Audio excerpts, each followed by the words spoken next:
अस्सलाम वालेकुम जी, good afternoon. कैसे हैं आप? खैरियत से हैं? ठीक ठाक हैं? जहां जहां भी रहें, अल्लाह ताला आपको अपनी हिफ्ज़-ओ-मान में शाद और आबाद रखे। बात करते हैं पाकिस्तान की सियासत हो, वैसे दुनिया की कहीं भी कोई भी सियासत हो, आधा घंटा एक तवील अरसा होता है और जाहिर है कि यहाँ दिनों में कहानियाँ बदल जाती हैं। और कल जितनी फ्रस्ट्रेशन थी मुझे व्लॉग करते हुए, आज कम से कम यूँ कहिए कि एक तसल्ली है कि PMLN में कोई मतलब है भाग दौड़ शुरू हुई है, हलचल नज़र आई है और ठकाठक वो कल जो हैं इशू हुए हैं कुछ नोटिफिकेशंस, और उसके बाद एक जैसे कहना चाहिए एक्टिव होती हुई पार्टी अब नज़र आ रही है इलेक्शन के टिकट्स के हवाले से, आगे इंतखाबी सरगर्मियों के हवाले से, विच इज़ गुड।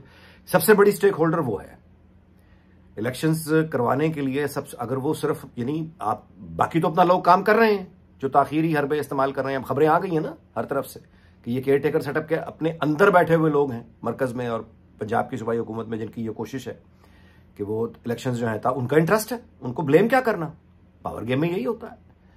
तो अब जो सबसे बड़ी स्टेक होल्डर है PMLN, ये उसका काम है कि इंतखाबी यानी वो एक हलचल हो, आगे आप एक यानी तैयारी करते नजर आए ताकि दबाव बढ़े।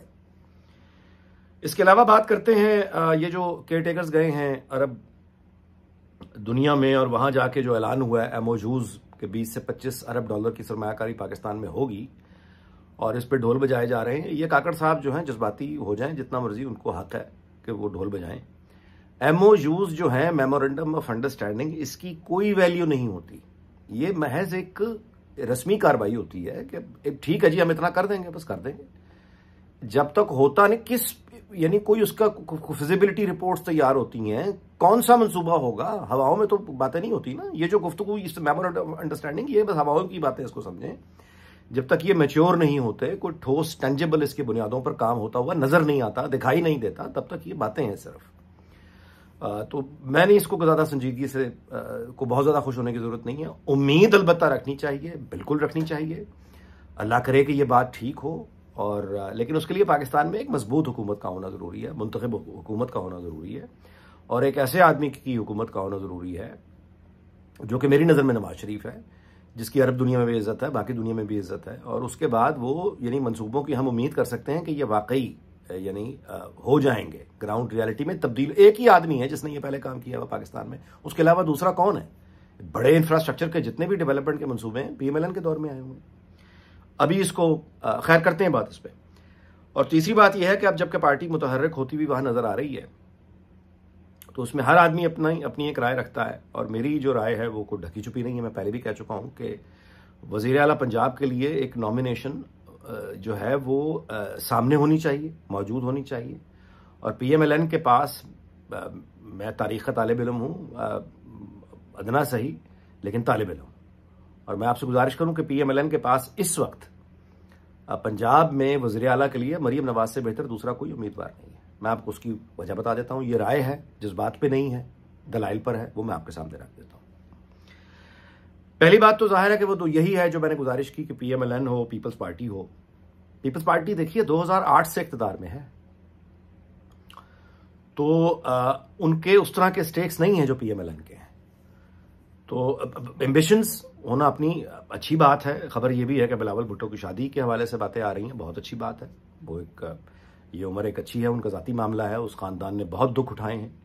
और बेनज़ीर भुट्टो की शहादत के बाद मतलब गोके बख्तावर की भी शादी हुई, वो भी एक खुशी का लम्हा था। लेकिन उसके बाद बिलावल भुट्टो, जो कि आप कहिए कि पीपल्स पार्टी का वोट बैंक तो उन्हीं की तरफ देखता है, तो अच्छा है कि वो एक खुशी उस ख़ानदान में आए और एक अच्छी बात है।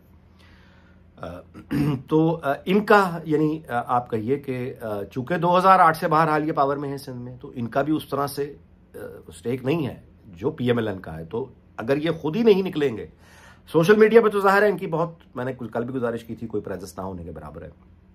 हंगामी और जंगी बुनियादों पर काम इनको करना पड़ेगा और जो पाकिस्तान का यूथ है उस तक पहुंचना पड़ेगा। ये दुरुस्त है, बातें जैसी हों सच्ची ही करनी चाहिए। और वैसे भी ये कोई ढकी छुपी बात नहीं है, बच्चा बच्चा जानता है कि PTI का इस वक्त जो मामला है वो जाहिर है वही है जो 2018 में नवाज शरीफ के साथ था, PMLN के साथ था, या उससे पहले कई इंतखाबात में पीपल्स पार्टी के साथ था। पीपल्स पार्टी के साथ तो बल्कि आप जानते हैं कि 1985 में गैर जमाती इंतखाबात करवाए गए इस खौफ से कि पीपल्स पार्टी को यानी पार्टी टिकट पर इलेक्शन लड़ने की इजाजत ही नहीं थी 85 के इलेक्शन में।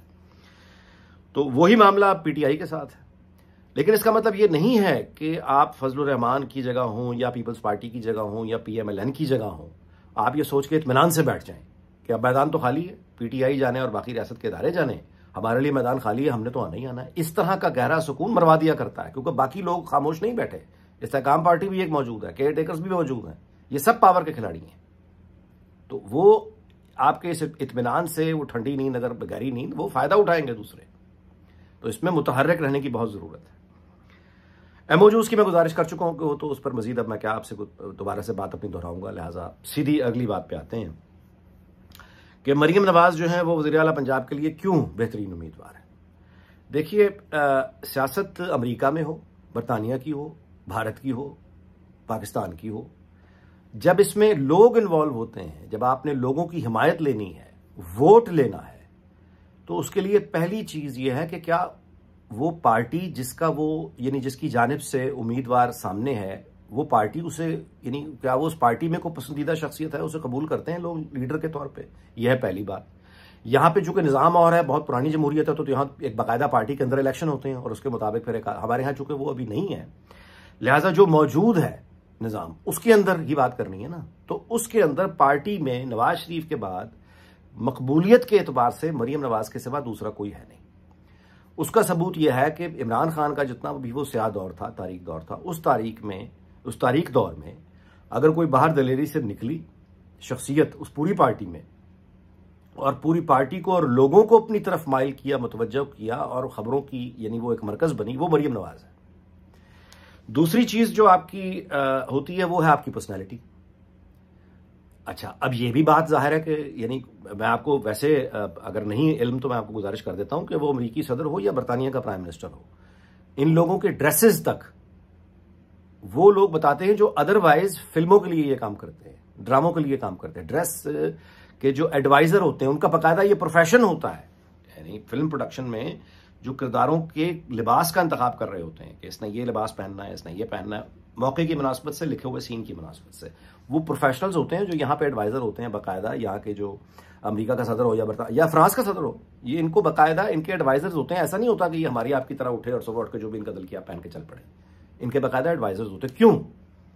इसलिए कि शख्सियत मैटर करती है। टोनी ब्लेयर का एक क्लिप आज तक, यानी जब वो बोस्निया का वो चल रहा था कॉन्फ्लिक्ट, और उस वक्त बोस्निया के यहाँ पे आए थे आपके ये जंगी मुतासरीन, तो टोनी ब्लेयर जब उनसे मिलने के लिए गया था तो बाकायदा उसका वो क्लिप अगर आप निकाल के देखें तो आमतौर पे बहुत वेल ड्रेस्ड आदमी था, लेकिन खास तौर पे उसने, जो बाद में फिर फुटेज निकल भी आई, कि उसने अपना कोट जल्दी से जैकेट उसने उतारा और उसने उतार के टाई वाई उतारी और उतार के कफ उसने ऊपर चढ़ाए, और वो बाकायदा अपने उसने पूरा गेटअप किया बिफोर के वो वहां जाके महाजरीन से मिले, और उनको दुखी उजड़े हुए लोग थे उनसे उसने मिलना था, उसकी फुटेज बननी थी, फिल्म थी, मतलब न्यूज फुटेज बननी थी, तस्वीरें बननी थी। तो उसने बाकायदा अपना एक वो बनाया था कि वो ऐसा ना लगे कि सूट पहन के टाई पूरा तैयार खड़ा हुआ और जंगी मुतासरीन से मिल रहा है और वो उल्टा पड़ जाए, लोग तनकीद करें।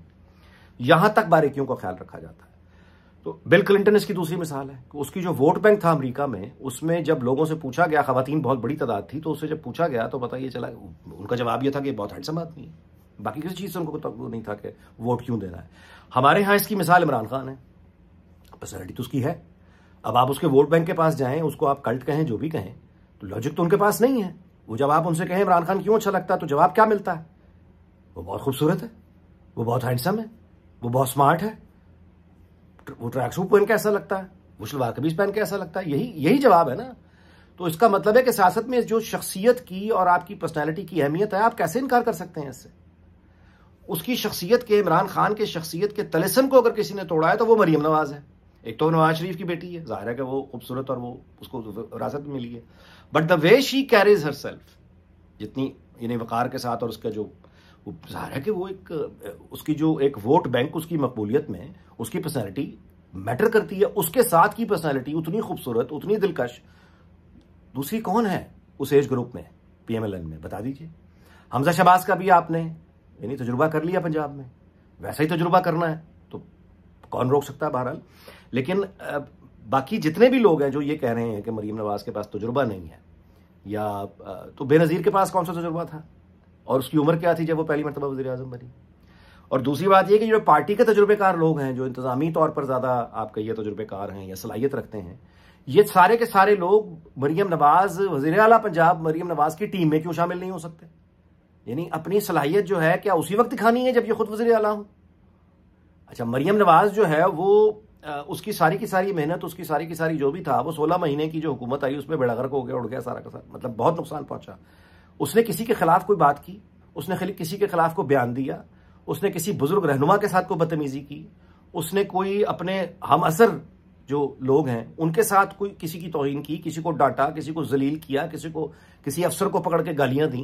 कौन सा उसका कुछ कर? यानी उसने साबित किया है अपनी पब्लिक लाइफ में आने के बाद कि वो इंतहाई बैलेंस्ड और मतवाजन शख्सियत की मालिक है।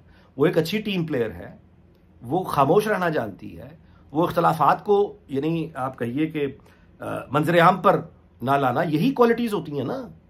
तो कौन सी उसने बदतमीजी कर दी है? कौन सी उसने मतलब एक गालम गलोच कर दी है? कौन सा उसका कोई ऐसा बदतमीजी का या कोई ना तजुर्बेकारी का सबूत उसने दे दिया है जो आगे ये खौफ आ रहा है कि ना तजुर्बेकार है मरीम नवाज? अच्छा, दूसरी बात यह है कि ये उम्मीद रखनी चाहिए, मैं तो ये गुजारिश करता हूं कि ये उम्मीद रखनी चाहिए कि जिस तरह से हमजा शहबाज को वज़ीर आला पंजाब बनाया गया और मरियम नवाज ने अपनी पूरी ताकत और पूरी हमदर्दी और लोगों के सामने सारा पब्लिक प्रोफाइल, उसने पूरी तरह से सपोर्ट किया अपने भाई को, उसी तरह भी हमजा शहबाज और बाकी तमाम लोगों का फर्ज है कि वो भी उसी तरह से मरियम नवाज को सपोर्ट करें। देखिए, पहली बात यह है कि लोगों से वोट लेने हैं। Maryam Nawaz is the crowd puller, उसको देखकर वोट आएगा ना, तो उसकी जीत में बाकी लोगों की जीत है, वो जीतेगी। पहली बात तो पार्टी जीते तो सही, और जीतने के लिए वो जाहिर है कि मरियम नवाज और नवाज शरीफ के अलावा कौन है? अब जितने बाकी तजुर्बेकार हैं, वो तजुर्बेकार या वो दानिश या वो इंतजामी सलाहियतें, बड़ी मेहरबानी, लेकिन वोट नहीं मिलेगा। वरना तो फिर टेक्नोक्रेट गवर्नमेंट क्या बुरी है? उनसे ज्यादा टेक्निकली तो पढ़े लिखे फिर प्रोफेशनल्स वो होते हैं, लेकिन वोट बैंक नहीं होता। और मैं वीलॉग इस बात पे बार बार मैं इस बात को गुजारिश कर मैं दोबारा दोहराऊंगा कि जिसका वोट बैंक होता है, जिम्मेदारी पर उस पर ही डालनी चाहिए। यह इसलिए भी जरूरी है कि आप जिसने वोट आपसे लिया है, ओहदा किसी और को दे दिया, तो कल को वो ये कह सकता है ना कि मेरे पास तो ओहदा नहीं था। ये एक तरह का अपने वोटर के साथ भी, लोगों के साथ भी धोखा है, ये चीटिंग है। इसलिए जो बेहतरीन उम्मीदवार पीएमएलएन के पास है बतौर वज़ीर आला पंजाब, वो मरियम नवाज के अलावा कोई नहीं है। एक तो ये कि वो खातून है, पाकिस्तान का इमेज बेहतर होगा, सूबे का इमेज बेहतर होगा। दूसरा ये कि वो जाहिर है कि उसका यूथ के साथ अगर कोई पीएमएलएन में इंटरेक्ट कर सकता है पॉपुलर बेसिस पे, तो वो मरियम नवाज के अलावा कोई और है नहीं। अगर होता मेरिट पर तो मैं आप जरूर गुजारिश करता, और है कोई नहीं। मैं अब नाम लेके तौहीन नहीं करना चाहता किसी की। एक तवील कतार फहरिस्त है वज़ीर आला पंजाब बनने के लिए, एक उम्मीदवारों की विद इन पीएमएलएन तवील है, कोई एक या दो नहीं है, तवील फहरिस्त है। लेकिन वो जो तवील फहरिस्त वाले हैं उनमें बड़े बासलाहियत लोग भी होंगे, चला भी सकते होंगे, ये मैं किसी की सलाहियत पर शक नहीं कर रहा। लेकिन बात यह है कि वो अपनी तमाम तरह सलाहियतों के बावजूद वो शख्सियत नहीं रखते कि लोग उनको उस तरह की कबूलियत दें। इमरान खान का शख्सियत का यानी तलिस्म कोई उनमें से कोई भी नहीं तोड़ सका। उस एज ग्रुप की मैं बात कर रहा हूं, बार नवाज शरीफ तो उनसे बाहर था। तो अब इस बात पे वीलॉग खत्म करते हैं कि फोकस करनी चाहिए एनर्जीज, मुकाबले को आसान ना समझें कि पीटीआई मस्त हट गई है तो मैदान साफ है, कोई बात नहीं, हमें मिलना है, ऐसा बिल्कुल नहीं होता। एनर्जी अपनी फोकस करें पूरी ताकत के साथ और क्लैरिटी लेकर आए। एब्सोल्युटली क्लियर होना चाहिए कि हमारा, जिस तरह के शहबाज शरीफ कहते हैं कि वज़ीर आज़म का उम्मीदवार नवाज शरीफ होगा, इसी तरह से वज़ारत आला पंजाब के बारे में भी क्लियर होना चाहिए कि किसने बनना है। इस दुआ के साथ कि अल्लाह ताला पाकिस्तान, उसके तमाम हमसायां, दुनिया भर को शाद और आबाद रखे। आपसे इजाजत चाहता हूँ, अगले वीलॉग में मुलाकात होगी। अपना बहुत ख्याल रखिएगा। अल्लाह हाफिज़।